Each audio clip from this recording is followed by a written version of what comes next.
I'm Dr. Bart Rademaker, and this is the Doctor's Guide, Raw and Unfiltered. And once again, bringing to you this thing about role playing. Yes, we're doing role playing on this podcast, and you might be thinking, what and how is this crazy for us, right? But here's the truth. We are so inundated with health information on the internet and all these podcasts and these websites, all proclaiming that they have all the answers for you.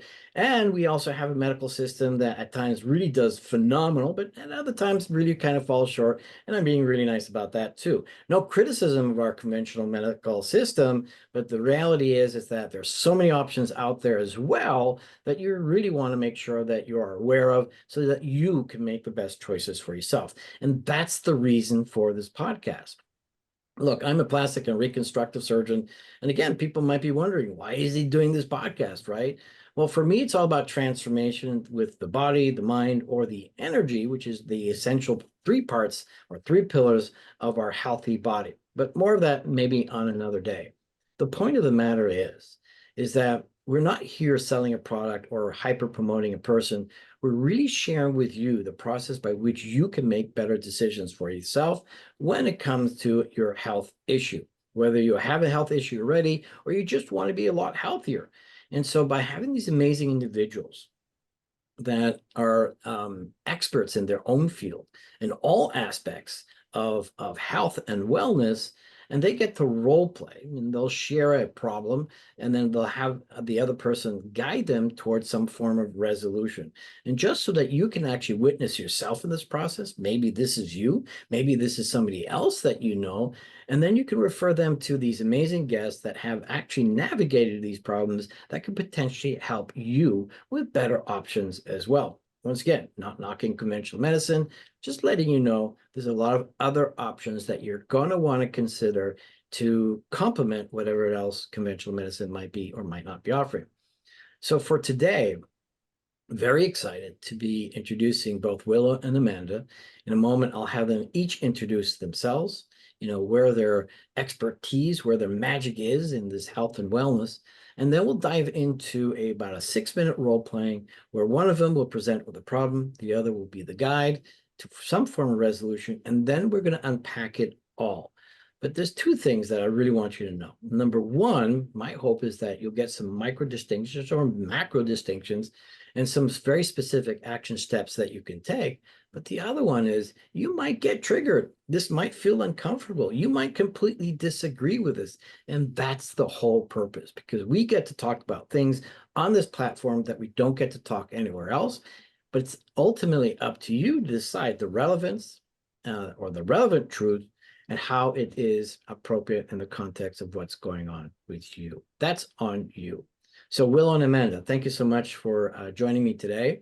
Willow, we met back in Burning Man. You're an amazing woman, so much talent, and I'm super excited that you're on this podcast, and I'm about to find out how amazing Amanda is.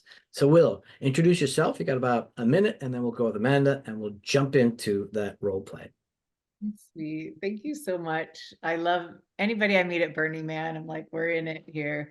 I am Willow Starr, and I have found myself to be a cancer support person after being diagnosed with stage 4 cancer 7.5 years ago, being told I had 2.5 years to live. And I've been thriving tumor-free for more than 6.5 years. And through my healing journey, I've learned so much about advocacy, about intuition. And so that's what I do now is I coach people going through cancer diagnosis. And also I say I support people who want to prevent cancer as well, because that's a much easier thing to do, actually. So yeah, I support people healing cancer. That's my full-time job. Yeah, we need a lot more people like you because, this thing, I don't even mention it by name, but this thing, this phenomenon is very scary for so many people and has a lot of unfortunate connotations that when people like yourself are tremendously influential in redirecting the focus so that people can just dive into what the body really wants is to be super healthy. And we'll unpack a little bit more about that later on. Amanda, briefly about yourself, and then we'll go into the role play. Thanks. Yeah, so I'm Amanda. I'm a poet, artist, and grief space holder and ritualist and advocate. I originally Willow and I have been friends for I used to be have been- Carrie Vaca long ago. yeah, sorry. Willow. So Willow and I have been friends for, I don't know, like 8 years or something like that. And um when I first met Willow, I think it'd been less than a decade since I'd lost my mother to cancer.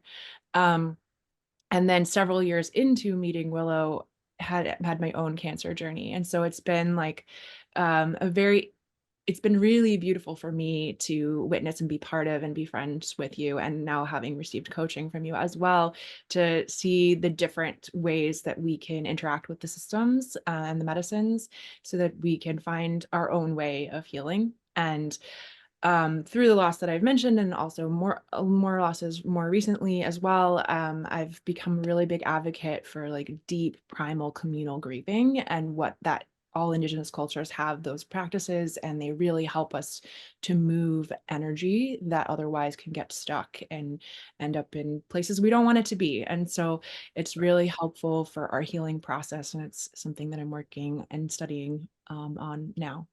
I love it. Yeah, and once again, the kind of work that you're doing, puts our minds, our energies in a completely different space than what we normally are used to, which is where actually a lot of healing can actually happen. And so for both of you who've undergone, these experiences, also allows you to be some of the best teachers, and not the best teachers, and guides for anyone going through the same thing. So once again, I appreciate and honor what you're doing, and which is one of the reasons I like to have people like yourselves, as well as everybody else, regular doctors too, obviously, on this podcast. All right, so let's go into that 6-minute role play. I guess, Amanda, you're the one with the problem, and Willow is going to be your guide. Go. Great. Hey Willow. Um, Yeah, thanks what's for happening? taking thanks for taking the time to chat. I the saga that I've been on with the cancer, and I thought we were on the other side of it now, but after losing the person I was dating last year, I just got the test back, and the numbers indicate that cells are growing back. Mm, Um, and that's been freaking me out for a couple months, and I've been seeing all my doctors, and then they did a biopsy, and it was like the most traumatic thing I've ever experienced. It was 2 hours long. It's supposed to be 45 minutes, and they wouldn't listen to me when I said I could feel that thing. I just was in so much pain, and I couldn't move because I didn't want them to nick something. And it was so traumatic.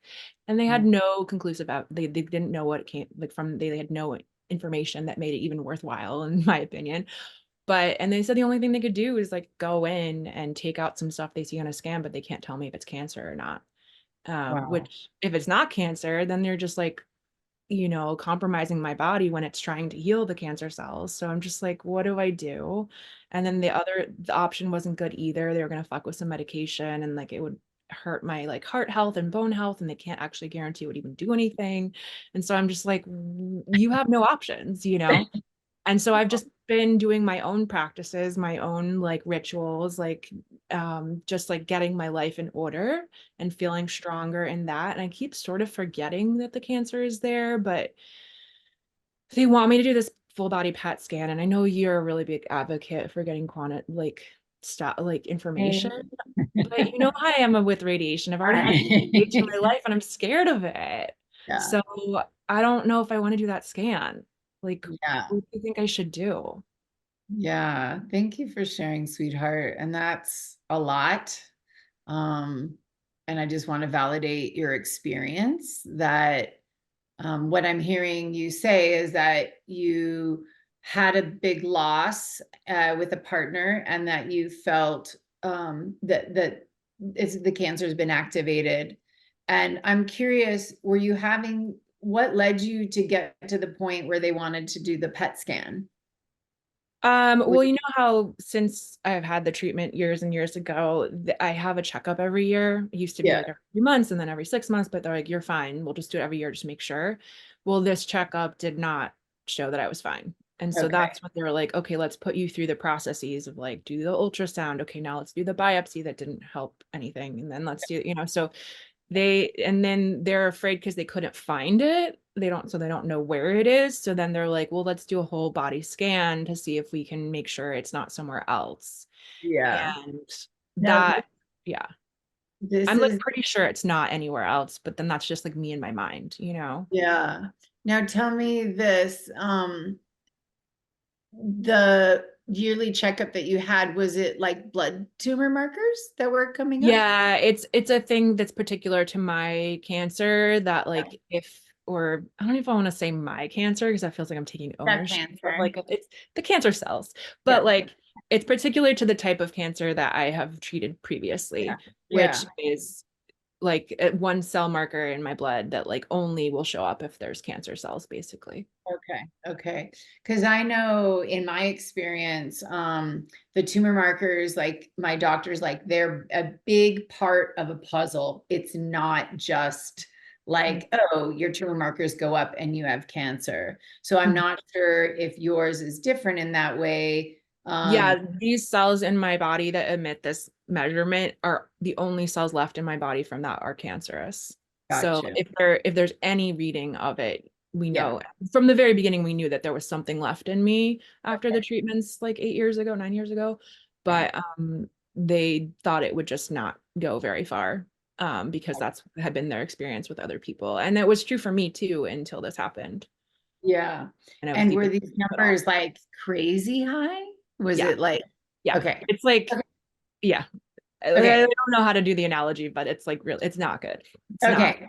Okay. So you have this life experience, which makes a lot of sense. And this is something I see all the time. And I know was very impacted, like impacted my health. And sometimes this is a place that I have found in Western medicine that the doctors overlook asking questions like, what's going on in your home life? How are your finances? How are your personal relationships? Are you in relationships that are supportive or potentially abusive? Where is your mental space? And Mm, that we know that stress shows up in the body as inflammation and can really wake up those cancer cells. So I'm glad that you went in and got checked. mhm, I'm sorry that you haven't been getting the information you were hoping for to get clarity on. So what I'm hearing is you had a biopsy and that you didn't get clarity from that either. mhm, So as I know you and I know your feelings about these tests and everything, and so I'm hearing now, you had shared like now they want to give me a PET scan, and I don't really want that PET scan. And that makes complete sense. Because I'm curious, is it coming up like, why would I do that test? Because, like, why would I put radiation in my body if I might not get the right answer? Like, I already went yeah. through need a biopsy. Yeah. Yeah. Yeah. Yeah. And I mean, the internet's not my friend in that sense, because I was like, well, how much radiation is this? And it's like equivalent to like 8 years or something like that in an hour. But also, I mean, there's Googling your health stuff. Yeah. It's always, I love it when we're like, I shouldn't be doing this, but then you're just doing I it. know it's so bad. Yeah. I get it. And I think that like part of it for me also is that I was thinking that like I just mentioned, I think earlier to you as well, is like I kept sort of forgetting that this was happening as I was going along with, okay, like get myself in order, get my like housing in order, get some of my work stuff in order, get like my rituals in order, like get like all of that, right? And Try to that's what put I was like focused on. After they didn't have any answers for me, I was like, cool, I'm gonna schedule this thing for later, like 6 months away. It's gonna help with my treatment, but I'm just gonna get myself in order. And during that process, I sort of like forgot that this was happening. And every once in a while I would remember and be like, oh, that's interesting that I'm not thinking about it. Am I in denial about it? But it didn't feel like I was in denial about it. But right now, like my family started calling a lot recently and asking about it. And I was so chill about it. And then all of a sudden I started to freak out because I was like, I'm not going to have good answers for them. And they're going to keep calling. And this is going to get worse. And I just started to freak out, and it like undermined my own like feelings of like, I've got this. Yeah. And so that's when I'm like, whoa, what if I'm just actually like gambling with my life right now? I should really, fuck, what do I do? Oops, I don't know if that's allowed. Willow, you got 1 minute left. Okay. Yeah. These are all such normal things to come up. Like, what do I say to other people, other people's projections in the fear space? Am I doing the right thing? And it's really like, it's hard to say what the right answer is, but going inside and, like you say, getting your ducks in a row, getting yourself organized, I think is a really great place to start. And with I've always said I look at these tools as information. And so I think diving in with your doctor more about like, what percentage really can you be sure, from this test? And maybe there's a level of conversation that you can have with the doctor to help you understand if you're going to get this right information. And this is you advocating for yourself and empowering yourself. You can ask as many questions as you want. You can take up as much time as you need. And this is where the advocacy, like going in from a place of like, this is where I'm at, and you're here to serve me, not you're going to come and tell me all of these things. And I think that's when you get slowed down and you take your time to make your own decision. I think that's the most important thing you can do is when you go in, whether you take the test or not, I can't tell you what's right for you, but you going in feeling empowered and that you made a choice based on information that is right, that you are informed when you make that decision, not just, hey, come in, we're just going to stick a needle in you. Mm-hmm. Yeah. And I think probably also like people have been saying like, you've had so much more radiation previously. What is such a big deal about this PET scan? And I think one, like, I don't feel like I had control over that. I mean, I didn't, but also I guess I chose to, because in the fact that I walked into it. But there's also the coming from off of the biopsy where I had like no control and was in excruciating pain. And so now I'm trying to take back some of that control like you're talking about, and I'm trying to figure out the way to do it that's like actually good for me and healthy for me too. Great. Yeah. Well, that's a wrap. Thank you both. That was amazing. Let me start off with Amanda, just very briefly, just to give a little context. What was that for you? I feel like that conversation was pretty similar to probably the conversation that actually did occur between Willow and I. And it was also like nerve-wracking for me. I think we mentioned this before we started, but I'm like younger and single and don't want people to be scared of me because of this situation, this health situation I've been healing from. And so it is sort of like outing myself on this. So it's a little nerve-wracking, but also very natural because it is what Willow and I speak about. Yeah, no, absolutely. And thank you for that. And thanks for being so vulnerable and honest in this process. And this is exactly what, we need to be hearing. Willow, just briefly from you, what was that all about for you? Yeah. Just noticing, like, I'm really proud of Amanda because we did go through this experience, and her energy now and like reliving that is so much more centered and grounded. Like, she was like, I don't want to do this test. So to see where she's at now is really beautiful. And these are all just, I've heard this story a million times, and this is really what I believe in, is feeling empowered, and Amanda got to that place. Yeah, Excellent. and can Well, I hang just on a second. I'm going to oh, let go you ahead. speak in a moment. So, what's really important and present for me is the tremendous value that you offer. But I also want to contextualize a little bit about this so that the listener doesn't get the wrong impression as well. First of all, this podcast is designed to have real and authentic voices. It's not a specific prescription or a strategy to do anything. It's more about here's the process by which you can make better decisions. And what you just witnessed, the difficult and complex journey of all sorts of emotions and beliefs and limitations that people undergo, which I honor you, Amanda, for doing that so well and being so vocal about it. And this is what many people go through. And so as a listener, watching that, recognize you're not alone. And so no need to feel bad, because that just compounds things. All you need is to find someone who's ready to listen. And what I love what Willow just did was, and what I heard you say, one of the most important, answer that anybody should give to someone else so that they know that you are heard. But here's the thing that I want to share, and I'm just a nut for this movie, Dune. Frank Herbert is one of my heroes. I read that book many years ago, and I probably read it like a billion times. But with the last one,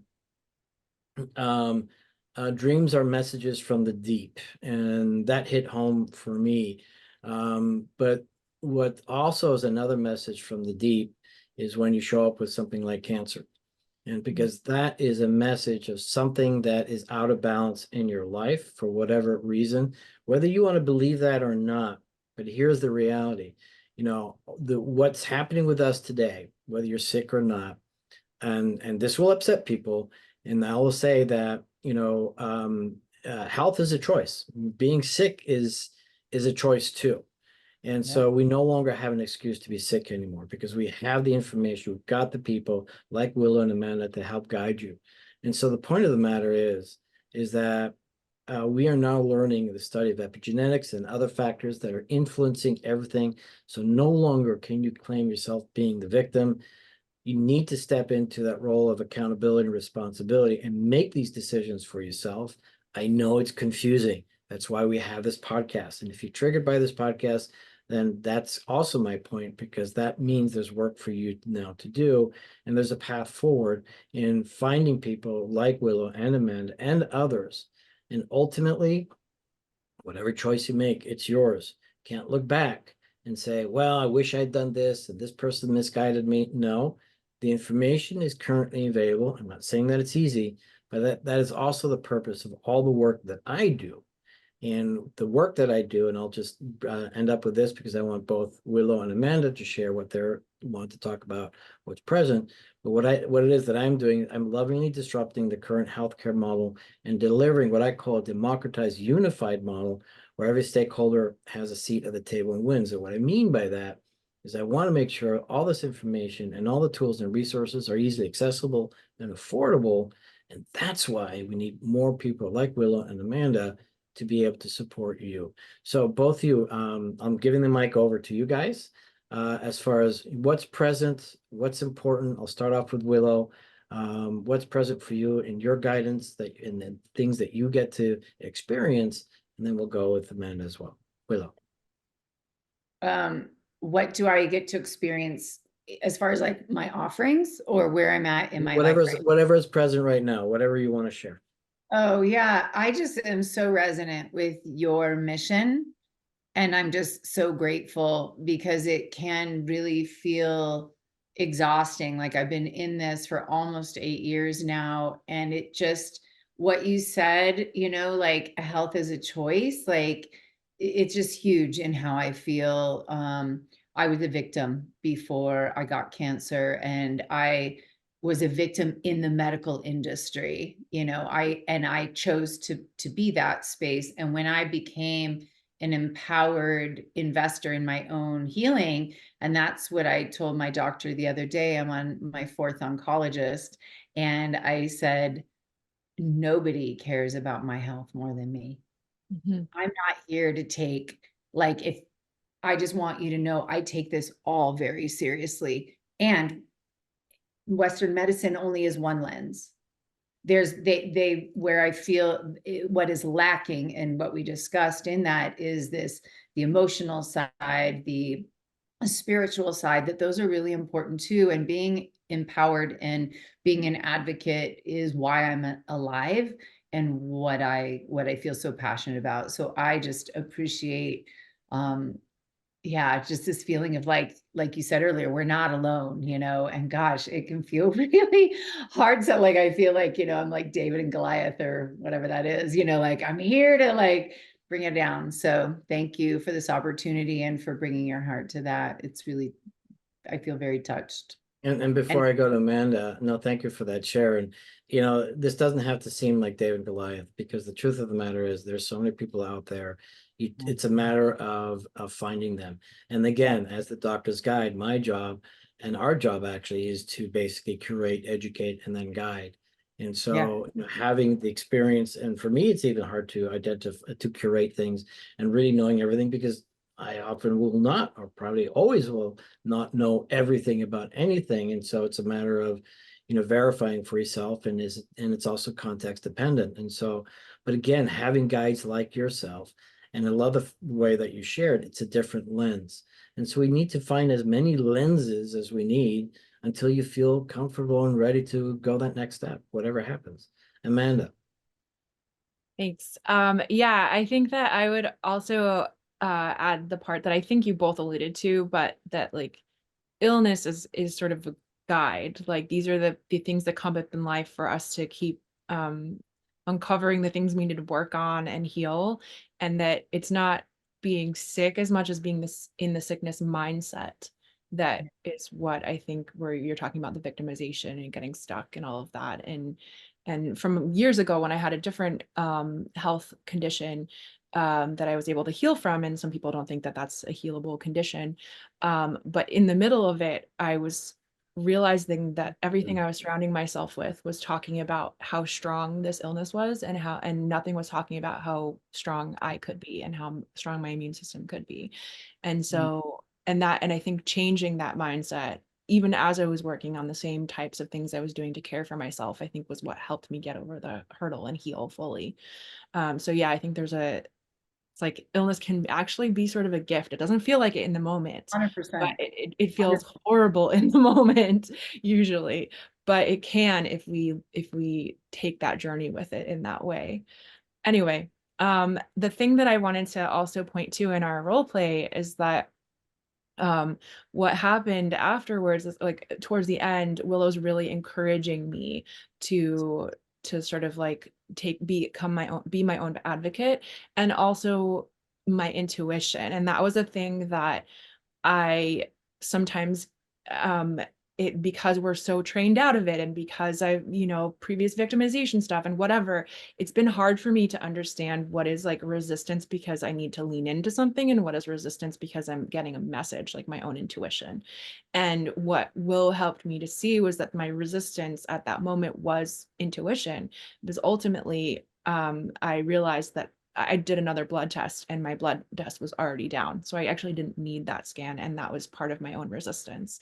And later I did get that scan for a different reason at a different time. So it's not like, scans are bad, but I needed to listen to my own resistance as intuition, and hear the different flavors of my own intuition and to trust them. Yep. No, and I think that's an important element, and I do believe most people discount that. And again, if you think you're intuiting something and you turn out to be wrong all the time, well, that might be a problem. But here's the relevant truth again, and that is you'll have all sorts of people telling all sorts of ways that you need to be, and I would imagine that most of them are just being absolutely all honest. They're being authentic, but it may not be right for you. So, again, the real disclaimer here is be careful what people are saying to you.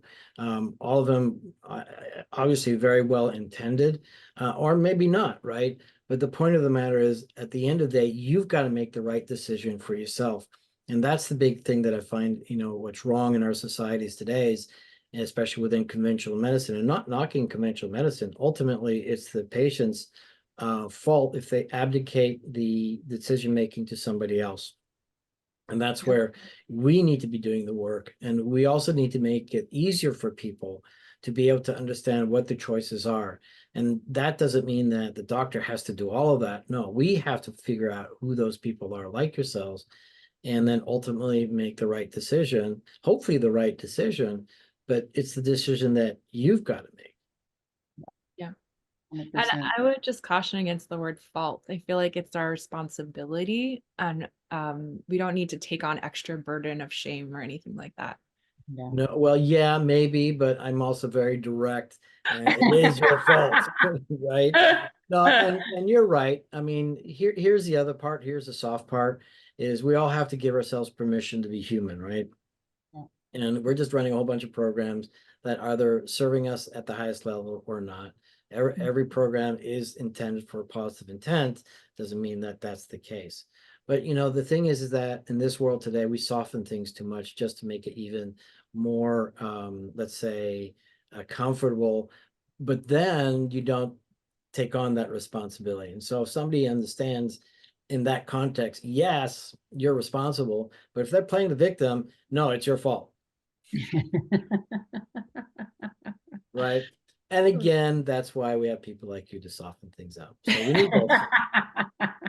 Well, let's wrap this up. Let's start off with Willow Star. Just briefly, how do people find you, and any last thoughts and comments you want to share? Oh, thank you so much. This is really just feels so aligned. I'm Willow Star. You can find me. I have a website, meetwillowstar.com, MEET, and that's my handle on TikTok. I make videos almost daily. It's a huge part of my life. I do one-on-one mentoring. I also do weekends at Willow at my home in Mount Shasta, California, and help people immerse themselves in a healing lifestyle. And I help with like lifestyle hacks of how to fit in health and healing. And I've just started a nonprofit called Branches of Hope Healing Haven, and that is BOHHH.org.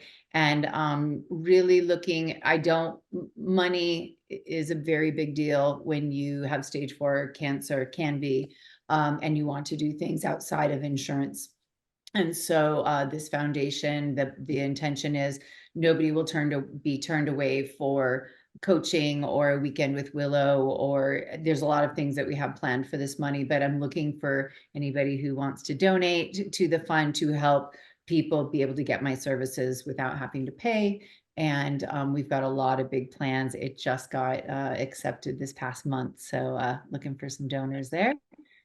And how do people get hold of you again? What's the website? So excuse me. Excuse me, meetwillowstar.com is my website, and I am on all social media platforms as Meet Willow Star or Willow Star. Great, awesome. And Thank you so it's all much. on the website. Yeah, thank you. Thank you so much. Amanda, briefly about how people get a hold of you and final words. Sure. I'm Amanda Nagai. My website is cronintraining.life. So CRONE in training.life. I'm a poet, artist, and grief work and grief advocate. So if any of that resonates, feel free to reach out. And I would love to close with a poem I wrote about my health. It speaks to this intuition piece, and it speaks to sort of like when I was more in the dark night of the soul of not listening to my intuition. So it's called My Body Ails. My body ails. Every time, no polite clearing of the throat, no tap on the shoulder, nor no doorbell or text ding. She knocks out my knees, leaves me heaving and spitting, praying, humbled to forces I hadn't believed in, despairing, heavy on the floor.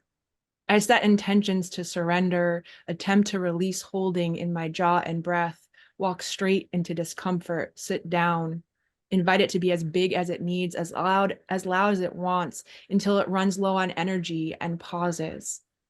In that open silence, full of presence and empty of the need for next, I see the doorbell and healthy clumps of hair in the shower drain, the incessant shoulder tapping when my pulse refuses to settle, and my breath tightens, caught in insomnia's grip.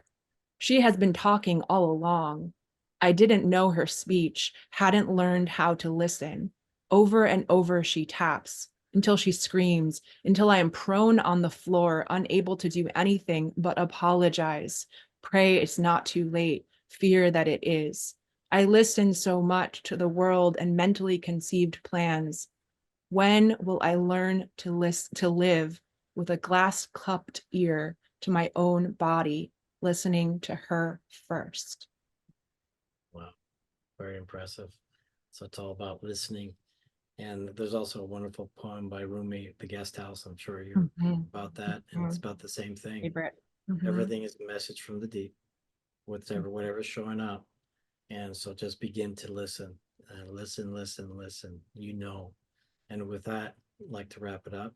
Willow and Amanda, thank you so much.